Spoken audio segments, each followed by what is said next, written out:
them. But I'm saying there is a transition between knowing and believing and applying. They were afraid of applying because the one-party state did not give chance for people to apply their beliefs. They did not give chance to apply their principles in their daily life because they were denied by force.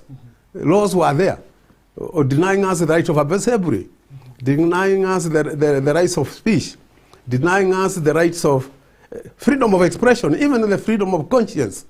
So now we were there to tell the public that all these things you are entitled to them, but not by the state, but by God.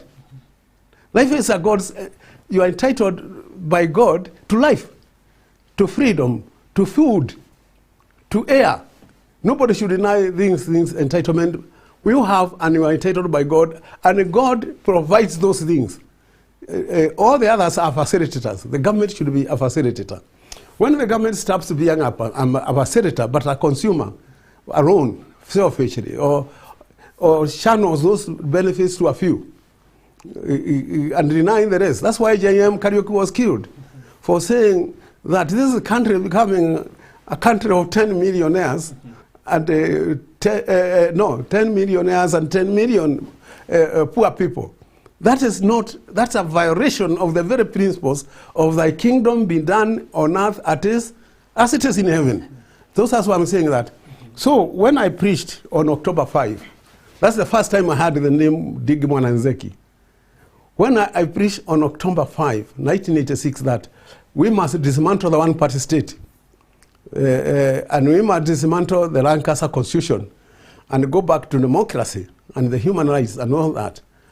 The following day, Cardinal Otunga, Reverend George Wajau, and he went to Irigatu and Kuria, and Biresh for the AIC. Cardinal Otunga was the Catholic, yes, Archbishop that time. And then there was the Matthew Lawi, he's still there, and for the Methodist, and Archbishop Manasseh Kuria. They were all summoned to the State House to say what they are going to do with the Digi, with the Joya, with the Gitari, and with the Muge by the president. The following day after I preached, he watched the sermon in the evening. It was televised, it was live, radio. So now, what happened? They were told to give answers. Digi Mwananzeki, I don't want to say what the PCA said there, but I want to say what the Cardinal said. He said that we cannot discipline a bishop. Yeah? He is autonomous, he is under the Pope, he is under Father Moderu, the Holy Father. So now, anyway, I was dealt with, but Dig was not dealt with. But what I mean is that that's the time when they left the State House. It is Archbishop Manasseh who told my wife the details of what transpired, because my wife was now acting director of the United Bible Society. So Dig was her friend, so he told her what transpired, and I expected the consequences of my ministry from that time.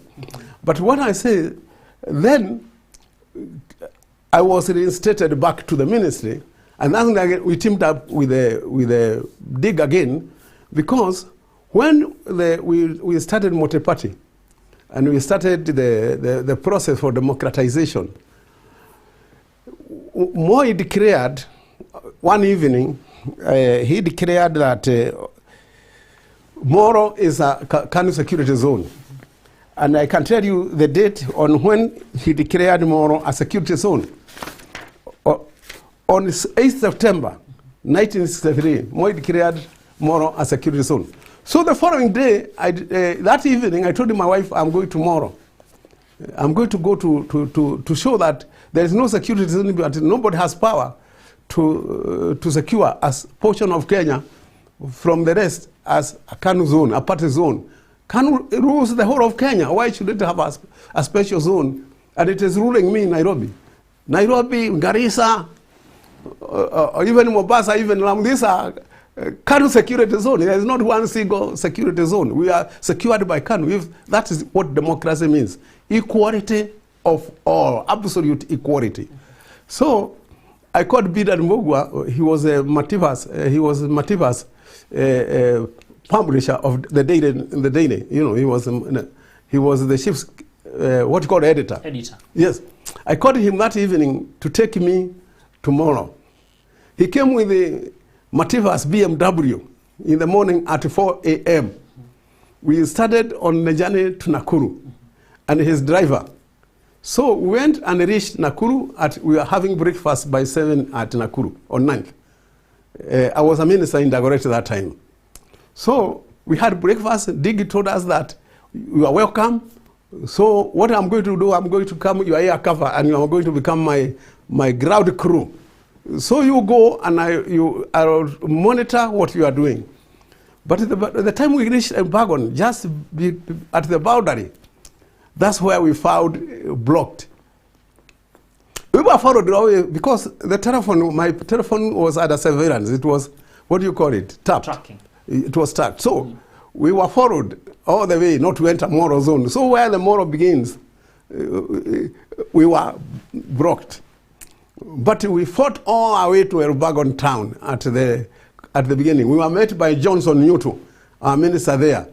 And so we were, all the vehicles, all the GSU by then had come from near Eldoret.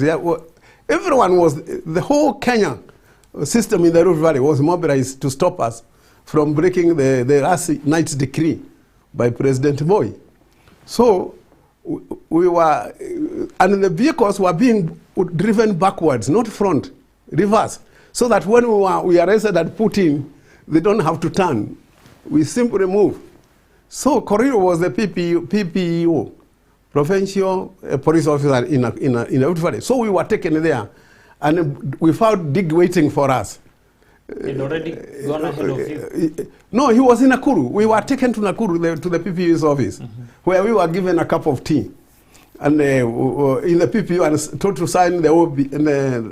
Me, Nyoto on their side, and Bogo and me on this side, and Corriro at the head of the table. And in the room, guarded with the pistols, guns, as if we are an army.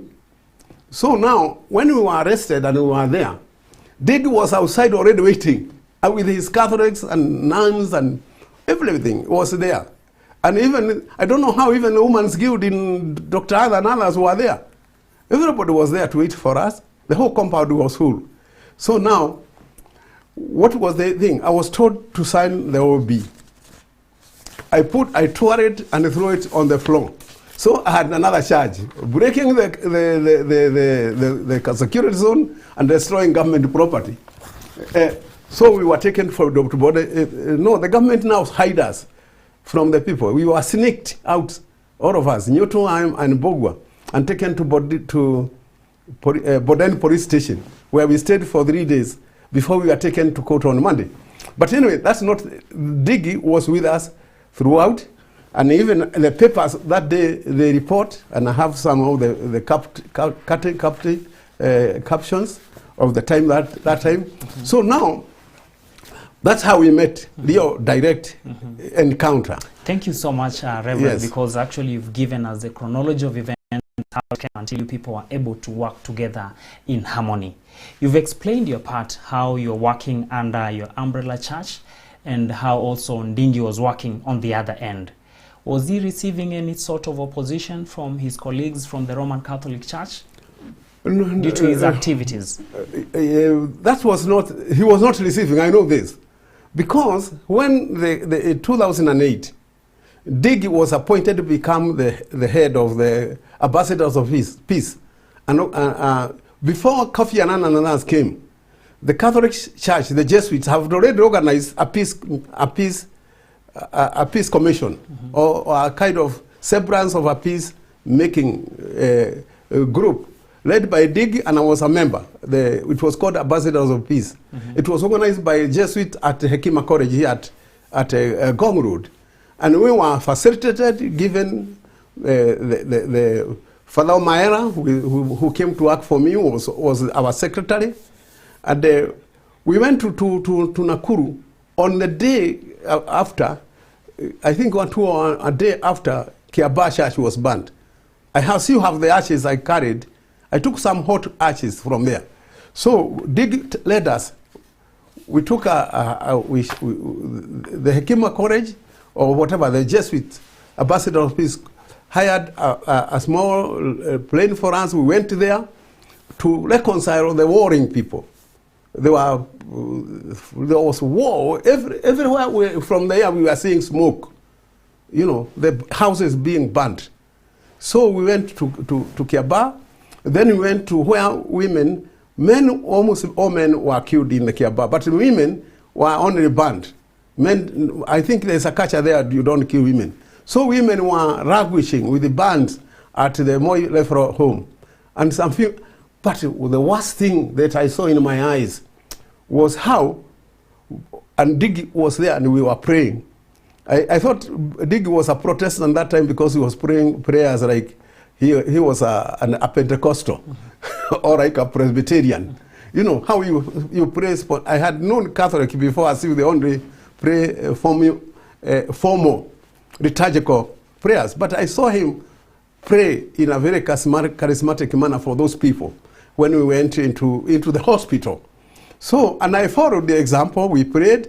What I saw and amazed me is how boys were shot by police. One boy was shot on the leg, on the thigh, and on the shoulder. And were not being medicated because everything was it was not enough medical facilities. It is us who Dig and I who said that some people be transferred to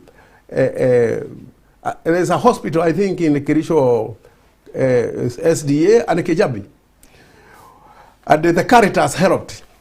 You know, the Caritas, the Roman, he called the Caritas to come and assist in the rescue. Boys were really, you could pity. We were only being shown by the media about women and others being with the band, but we were not shown how boys. One of the boys I asked, he told me, "Oh, you have come. Yes, you are told that you will give us money." I asked him how much. 2,000. For every house I burn, you will give me 2,000. What for? To buy cows. This young man, I could see his feet. He has never worn shoes all his life. He was simply a cattle herder. But he was one of those boys who were hired to come and burn those places, and they were the victims of police action, reaction to the Kiambaa and other places. So we went there with the Dig Manzek. He is a master. And then when we went to the football field, I think where most of the refugees were coming, they were still coming. So we went and met the refugees. One of the things from Tabo, we went to Tabo, where people also were going to the Catholic Center at Tabo to hide. And then we were hosted by Korir. Bishop Korir was our host. Yes. He was very good. He helped us. We asked him, and he was asked by Dig, "Why did you not help stop this?" He said, "Why didn't you tell, let me now be very open." He was sort of, "Why didn't you tell your encouraging boys not to do that?" But he said, "If I could have said that, I wouldn't have helped those who are coming because I've been considered an enemy. I would have been a target rather than a helper. So I have to play it that I will be able to help those who are escaping." And that's what he was doing. He was helping those who are escaping. So in that way, I can say Dig is a great leader and honest and forthright. I don't imagine if my moderator went and asked me such a question like Dig asked Korir, I would think that's a very, very great censure. I'm being censured. I'm being sort of condemned before being heard. In our system of the PCA, you have to be tried before you are condemned. I would think I'm being condemned, but Dig asked him directly. Imagine an archbishop asking such a question to a bishop. "Why didn't you behave in a tribal way?" But he said, "No, I didn't behave." And Omaira is a testimony. I didn't believe in a tribal way.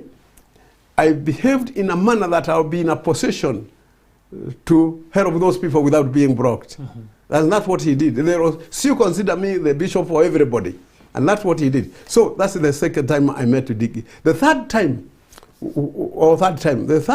which was very, very important, or fourth one, is when here in Musiemi, on 1999, budget day on 10th, they arranged for us to go and face Parliament from Holy Family Basilica.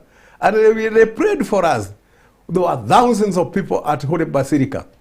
And they were waiting for us and prayed for us to go to march to Parliament. That is the day coming I was to that, Reverend. Yes. It's a very hot part of it. Yes. Now, looking into this matter between you and Reverend Ndingi Mwananzeki, the people who are looking at your incident when he came to rescue you in Nakuru, and also at some point when he helped Professor Wangari Maathai to escape arrest and a possible assassination when she blew the trumpet about land that was about to be grabbed. So his critics talk of a man who did not believe in the rule of law. That why did he allow Wangari to run away? Well, what happens, I'm saying, is that we are supposed to provide refuge. You know, that's very biblical. We are supposed to give refuge and comfort to not only to the people escaping injustices. So it is abetting justice, not injustice. Injustice. Yes. Thank you very much, Reverend. We go for a short commercial break. We are looking into the life and times of Reverend Archbishop Ndingi Mwananzeki of the Roman Catholic Church. He passed on Tuesday this week. And as a country, we are looking at those strengths that he exhibited as a leader of the church and the impact that he had towards the social, economic, and political lives of Kenyans and the entire world. Reverend Timothy Murere Njoya is with us. He's a man who worked closely with him and is giving us an account of the life of the departed clergy. You can engage us on our social media platforms, Facebook, CAC TV Kenya. Our Twitter handle is CACTV_Kenya. And you can also stream live on our Facebook channel and also on our YouTube channel. Keep it on CAC TV.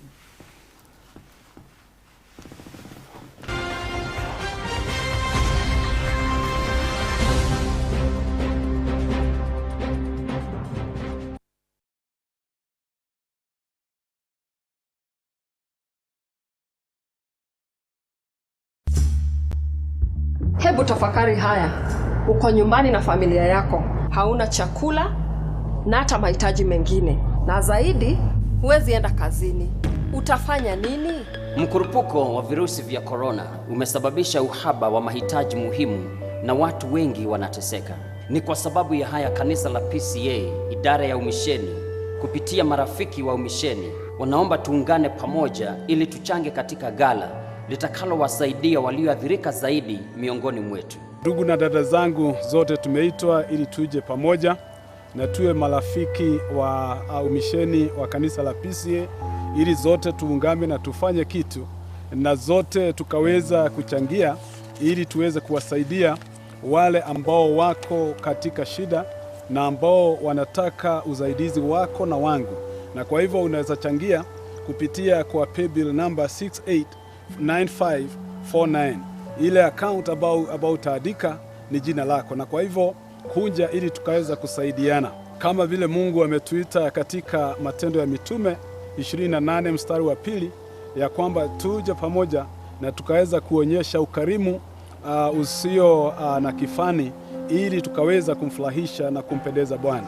Na kwa hivyo ili ukaweza kuchangia kwa njia yako dogo, nami nichangie kwa njia yangu dogo, na tukaweza kuwasaidia wale watu ambao wako na shida, na zote tutabarikiwa.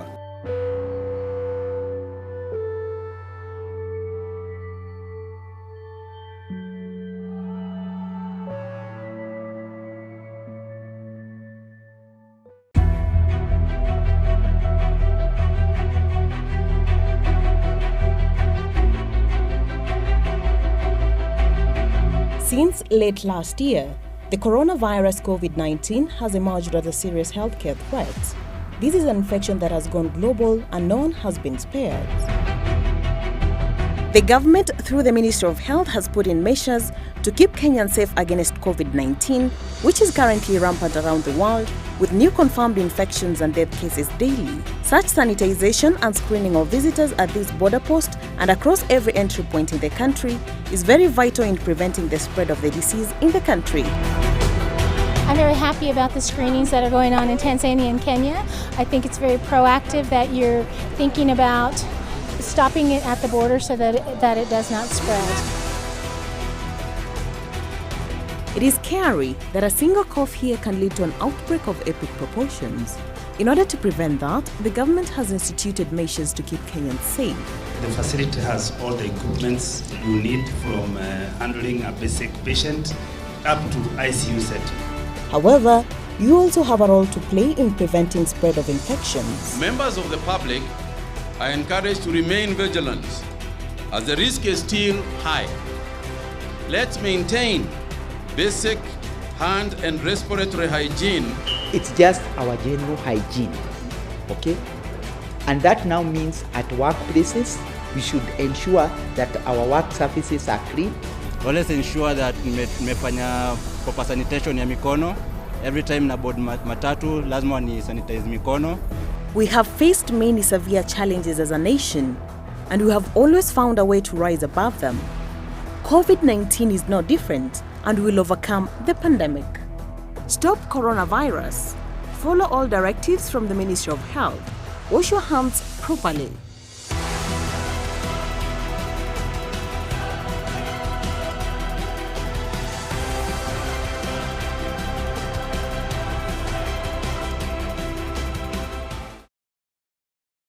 Are you searching for a university to invest in your future? Well, your future is one click away. Chuka University, a fast-growing higher learning institution in the heart of Chuka Town, offers an array of degrees at its main campus and its satellite campuses that include doctorate, master's and bachelor's degree. We also offer diploma and certificate courses. The university runs on a rich academic program that includes the Faculty of Agriculture and Environmental Studies, Faculty of Humanities and Social Sciences, Faculty of Business Studies, Faculty of Education and Resource Development, Faculty of Science, Engineering and Technology, Faculty of Law, and School of Nursing and Public Health. Chuka University is open for application in January, May, and its major intake in September for school-based, full-time and part-time courses. The university has expansive new accommodation facilities, learning facilities, and besides, a well-equipped library and laboratory with exquisite lab apparatus. Admission letters can be accessed through the university's portal for both online and print applications.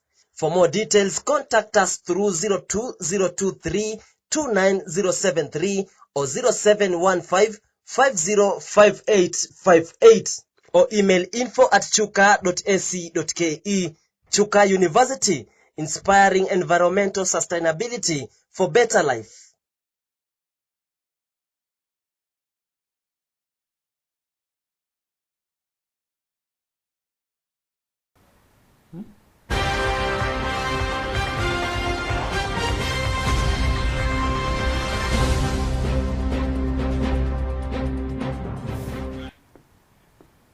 Many thanks for tuning in to the special edition of Power Brief Show on this Friday. We are with Reverend Timothy Murere Njoya, who is taking us through the life and times of Archbishop Ndingi Mwananzeki. We are looking at his legacy, the achievements he had in Kenyan society, and also at some point, Reverend Timothy Murere Njoya will bring the low moments of the Archbishop Ndingi Mwananzeki. Thank you so much for tuning in, and also your comments and your feedback on our social media platforms. Reverend Timothy Murere Njoya, before we went for a break, we had looked at a number of achievements of Archbishop Ndingi, and right now we are looking at a crucial thing. This is the education system. Kenya right now is grappling with the CBC, which some quarters of the society are feeling that it's not really putting the entire population together due to its demands and what have you. So looking at what Ndingi together with other clergy did, is that being replicated right now in the society? Yes, let me also start where I began. That my faith was conceived in heaven and my church was conceived in heaven but born on earth at Pentecost. You know, that's what we call incarnation. Yes. So I would say that if we are going to replicate on earth what the will of God, what God does, then education is one of the biggest tools, because people have to be informed, they have to be educated, they have to be able to determine their own destiny. Life is in everybody's life. Somebody's life is in that person's hands, and unless you are equipped, the world is so complicated today, so difficult. You cannot just be born and live like an animal without knowing where to get your food, without knowing where to get your medicine. And as I said, since we have to reciprocate what we are getting from others, without knowing how also to provide those things to yourself, to your family, and to the whole society. In that way, education is a very, very basic way of people specializing in what they want to do with their lives, because you cannot do everything. Cultivate your own food, be a teacher, be a doctor, and look after your own produce your own milk, and be a driver, and be a pilot. So in that sense, life is so complicated today that it's an eco network. It's not simply a network. Life is an eco network. We are internetworked with the whole environment. That's why we should also be educated, so that the environment we are using, we care for it, we don't pollute it. So education today is very basic, so that whatever you are doing, you know that you cannot build a kitchen without building a bathroom. You know, you have to have a house without a toilet should not have a kitchen. Either way, because people eat. So I'm saying you have to educate the person how to do those things harmoniously, without ruining himself or jeopardizing other people's lives by his own good. In fact, you are right. I said democracy is everybody's right to be taken care of by everybody. Those rights have limitations because they are enjoyed by everybody. You have to know where your limits come. The same way, it is everybody's obligation to care for everybody. That obligation sometimes requires resources. You have to pay taxes, which is our obligation to take care of everybody, to pay for education, to pay for security, to pay for infrastructure. We require that obligation to care for all by paying taxes to build a road which you yourself never travel.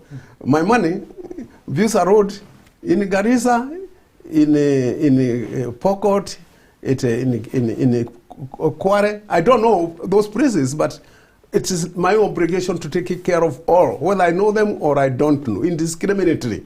So now I'm saying, in order to do all that and understand what I'm saying, that you are not simply, it is your duty, you owe your duty to the country to help others as much as you are owed by others some help.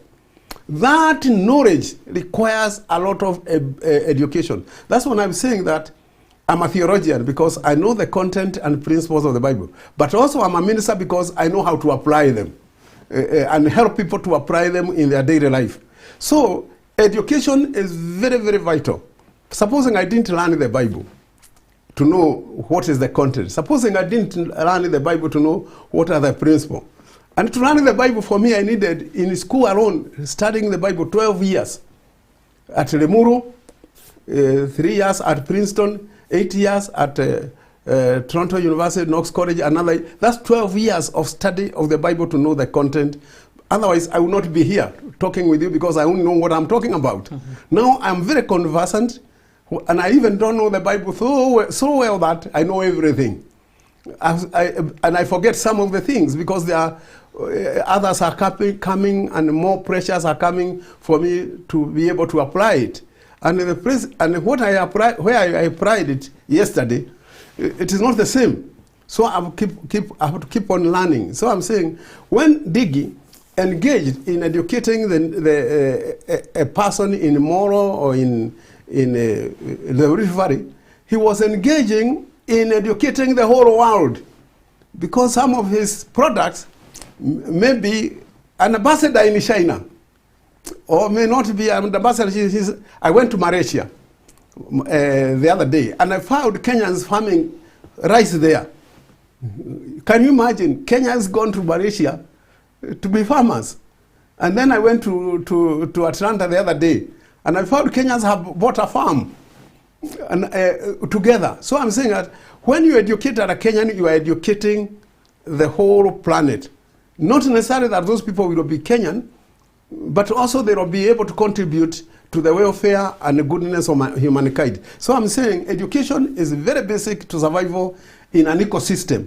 Thank you, Daktari, to that fact. It's a very great description that you've given us and the bottom line of everything. Now, the big question here is about the current system of education and the role of the church. Has the church participated enough in this new education system, the competence-based curriculum? It is a very bad curriculum. And I read it, I saw it. It's a market-oriented. It's not a human-oriented. It's not centered on how to build human dignity, people to have integrity, to have. It is based on how you become a commodity. You are commoditized to be sold into the market for a job market. I don't think we should educate the people for the market. For me, I'm not for the market. I don't want to be marketed. Now, during the time of Ndingi, Daktari, remember even human rights were not that to a good level, but he was able to pressurize the regime to introduce the A levels in Mangu. Then why now, when there is a new constitution, rule of law, independence of the courts and what have you, why hasn't the church come in strongly to poke holes into this matter? No, you see, it's not poking holes. It is really or like bringing out now the weaknesses, the moral part of it, moral aspect, the financial aspect, and what have you. I'm not talking about financial part. Life itself is much more complex than a job, because not all of us must have jobs. You know, but you can have jobs at a certain time of your life, 20 years in between your childhood and your adulthood. The rest of the time, you are simply participating in worship, in many other things, in social. You are enhancing life by being alive. Life is a right to life is much broader. A right to be human is much more broader than just being able to produce commodities. That's capitalism. The humanity is also social. You know, we should be educated to become social beings, not simply workers. That is very workers. That's slavery. We are not educated to become slaves. We live, and we must have our life and enjoy it and have it abundantly. Like now, I'm with you. I'm not producing commodities. You have not employed me. How much are you going to give me after I leave here? Nothing. I'm volunteering to participate in the upbuilding of the Kenyan nation, not in the Kenya market, to upbuilding of the Kenya market. So when we are saying Dig fought for education, he fought for education. That education, that time when I went to school, was not simply functional as a market thing. We are being educated to become better humans, better social beings. We were taught faith, we were taught morality, we were taught how to play together, we were taught how to join in social activities, voluntary activity. We were taught what was the place of sports in the curriculum. To teach people to work as human beings and to be able to coordinate their activities together and to interact together. The sports was not simply for earning money and going to the Olympic and bringing money home. Sports was to build the health of a person. So I'm saying education should be part of integrating a human being into an eco-network, social network, into a social, not only social, environmental networking, so that you are caring for everything. If you don't care for trees, let me quote my friend Wagari Mwadhai. If you don't take care of nature, it will come back to you with vengeance. Yes. So I think we should be holistic in education and not tell people that what you put in the pocket, what is extractive market. You are not an extractor.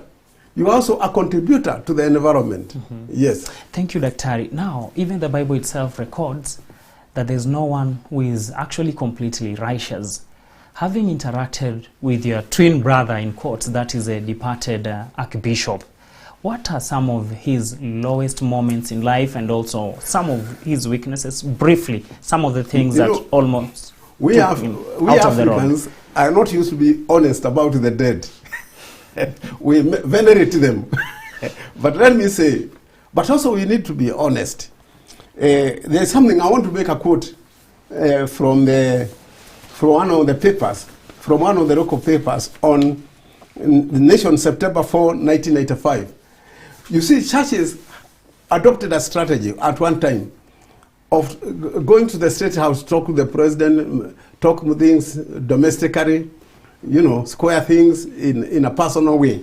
And he bought that view that time, 1985. Let me read it from The Nation.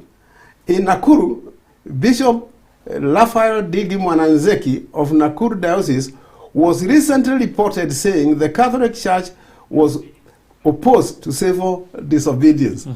For me, civil disobedience was cardinal to transformation in that the midwives of Egypt defied Pharaoh's orders to kill children at birth, you know, at the maternity ward.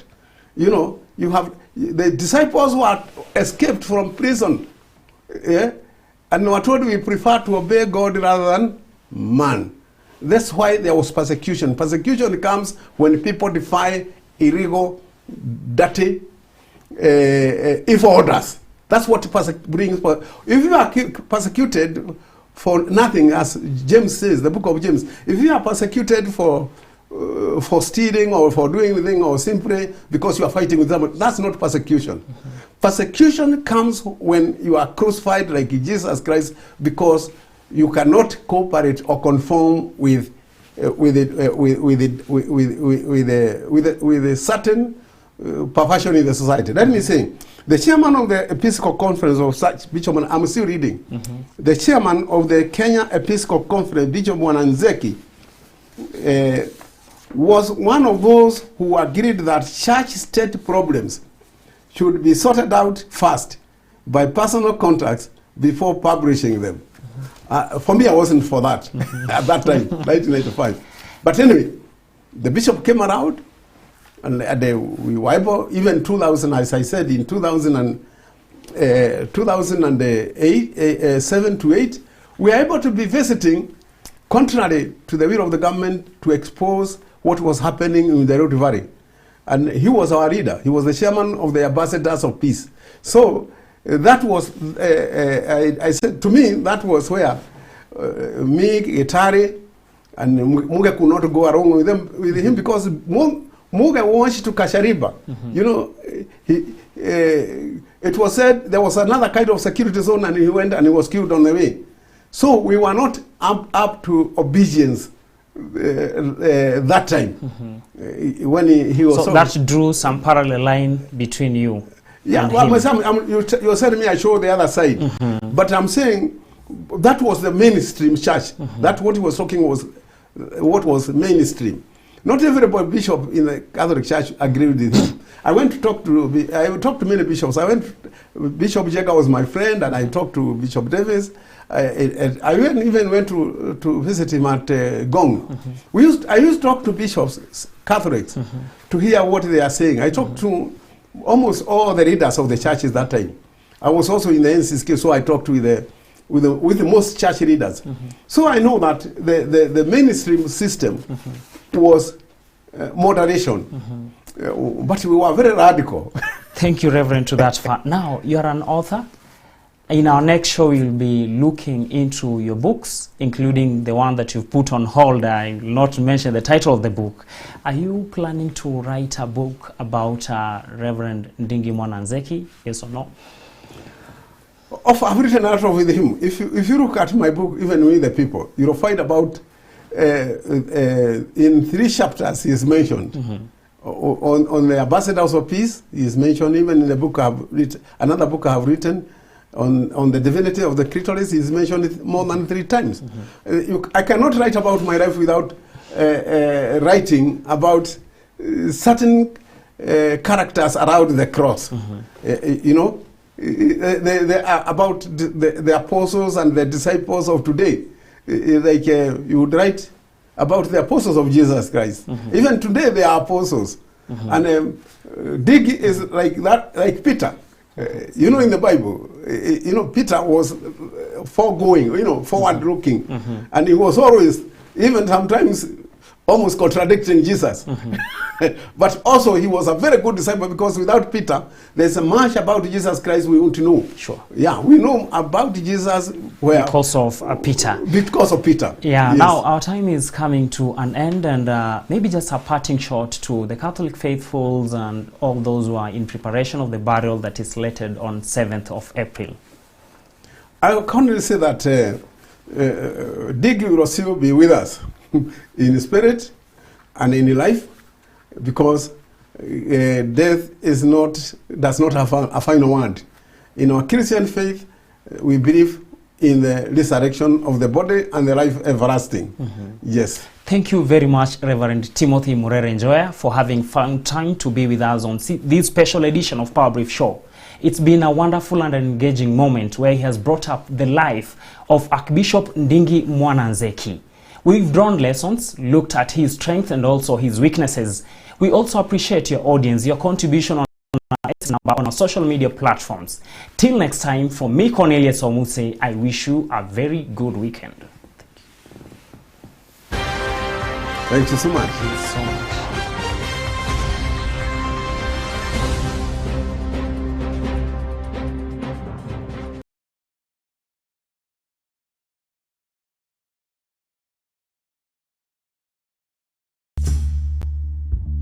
Imagine this, you're at home with your family without food or other basic commodities. What's